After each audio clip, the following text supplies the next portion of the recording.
राजू समोसे वाला और चिंटू की फुरफुरी नगर की मजेदार कहानी। फुरफुरी नगर एक ऐसा जगह था जहां हर गली में हंसी मजाक और मस्ती का माहौल रहता था। इस नगर के एक कोने में राजू समोसे वाला का ठेला खड़ा रहता था। राजू के समोसे पूरे नगर में मशहूर थे। उनकी खासियत यह थी कि उनके समोसे में ऐसा स्वाद होता कि लोग एक बार खा लें तो बार बार खाने आएं। राजू के ठेले पर हर दिन लंबी लाइन लगती थी। वहां हर उम्र के लोग आते, बच्चे, बूढ़े और जवान। लेकिन राजू का सबसे प्यारा ग्राहक था 7 साल का चिंटू। चिंटू एक नटखट और शरारती बच्चा था जो अपनी हरकतों से सबको हंसाने में माहिर था। चिंटू का घर राजू के ठेले के पास ही था। वह हर दिन स्कूल से लौटते ही सीधा राजू के पास आ जाता। राजू भैया, एक गर्मा गर्म समोसा दो, चिंटू ने चहकते हुए कहा। अरे चिंटू, आज पैसे लाए हो या उधार पर ही समोसा खाओगे? राजू ने मुस्कुराते हुए पूछा। पैसे तो मम्मी देती नहीं, लेकिन मैं आपको एक जोक सुनाऊंगा, उसके बदले समोसा दे दो, चिंटू ने शरारती अंदाज में कहा। राजू हंस पड़ा और बोला, ठीक है भाई, जोक सुनाओ। चिंटू ने तुरंत कहा, अगर एक समोसा और एक कचौरी शादी कर लें तो उनका बच्चा क्या होगा? राजू ने हंसते हुए पूछा, क्या होगा? पकोड़ा, क्योंकि वह मिक्स हो गया, चिंटू ने जवाब दिया। राजू जोर से हंस पड़ा और चिंटू को समोसा दे दिया। इस तरह दोनों की दोस्ती और गहरी होती गई। सब कुछ ठीक चल रहा था, लेकिन एक दिन फुरफुरी नगर में कुछ अजीब हुआ। राजू ने देखा कि उसकी समोसे की बिक्री कम हो रही है।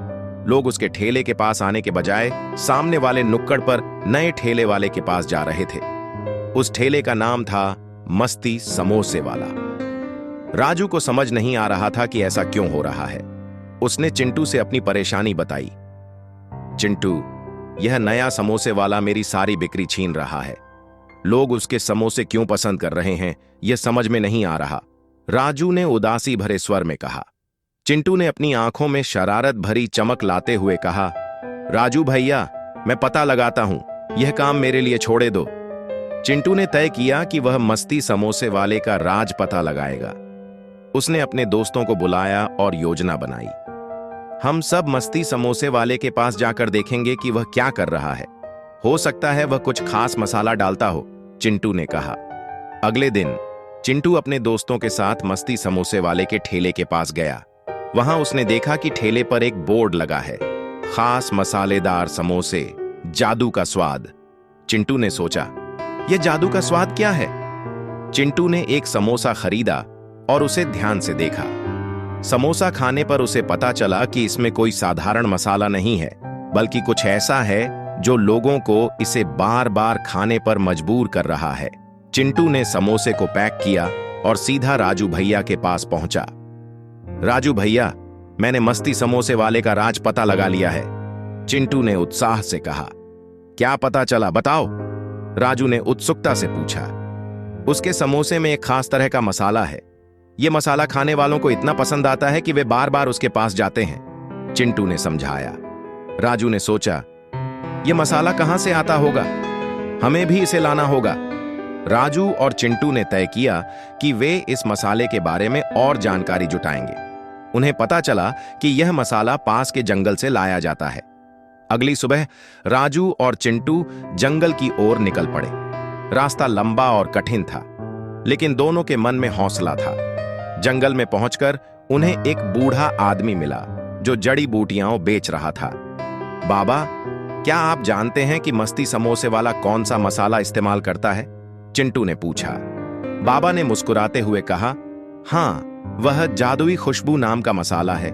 इसे यहाँ की खास जड़ी बूटियों से बनाया जाता है, लेकिन इसे बनाना आसान नहीं है।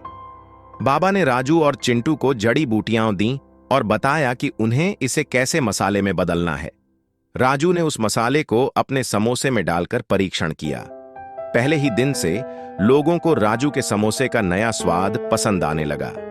धीरे धीरे फुरफुरी नगर के लोग फिर से राजू के ठेले पर आने लगे। राजू ने चिंटू को धन्यवाद दिया और उसे हमेशा के लिए अपना छोटा पार्टनर बना लिया। अब राजू और चिंटू मिलकर समोसे बनाते और बेचते थे। उनकी जोड़ी फुरफुरी नगर में मशहूर हो गई। इस तरह चतुराई और मेहनत से राजू ने अपनी खोई हुई खुशियां वापस पा लीं और चिंटू ने यह साबित कर दिया कि बुद्धिमानी से हर समस्या का हल निकाला जा सकता है।